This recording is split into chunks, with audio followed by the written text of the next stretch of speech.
फौजी अदालतों में सिविलियंस के ट्रायल के खिलाफ दरख्वास्तों पर फैसला महफूज। सुप्रीम कोर्ट का आज मुख्तसर हुक्मनामा जारी करने का इंदिया। जस्टिस एजाजुल एहसन ने इस्तफसार किया, दहशत गर्दों के ट्रायल के लिए तरमीम जरूरी थी तो सिविलियंस के लिए क्यों नहीं? जो ट्रायल फौजी अफसरान को काबिल कबूल नहीं, वो दूसरों का कैसे किया गया? इलेक्शन 90 रोज में कराने की पिटीशन, सुप्रीम कोर्ट का हुक्मनामा। चीफ जस्टिस ने रिमार्क दिए, सदर को आईनी इस्तिस्ना हासिल है, सदारती रेफरेंस भेजते रहते हैं। अदालत को बताया गया मरदमशुमारी के नताइज के बाद हल्का बंदियां की जा रही। मुश्तरका मुफादात काउंसिल ने मरदमशुमारी नताइज की मंजूरी। नवाज शरीफ की कल इस्लामाबाद हाई कोर्ट में पेशी। कमरा अदालत में दाखिला रजिस्ट्रार ऑफिस के एंट्री कार्ड से मशरूत सर्कुलर जारी।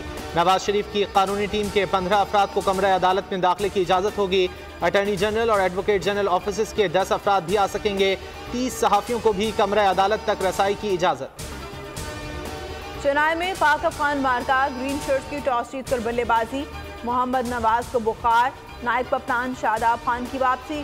कप्तान बाबर आजम कहते हैं पिच बैटिंग के लिए साजगार लग रही है, कोशिश करेंगे 100% कारकर्दगी दे।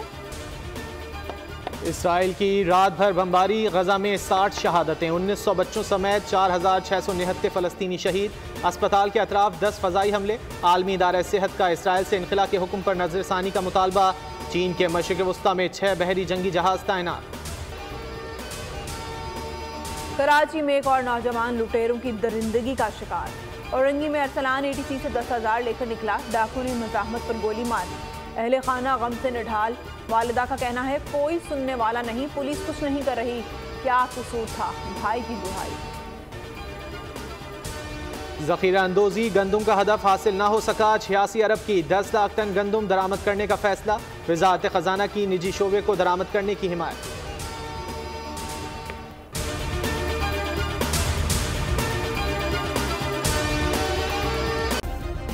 सब्सक्राइब करें और बेल दबाएं ताकि कोई खबर रह न जाए।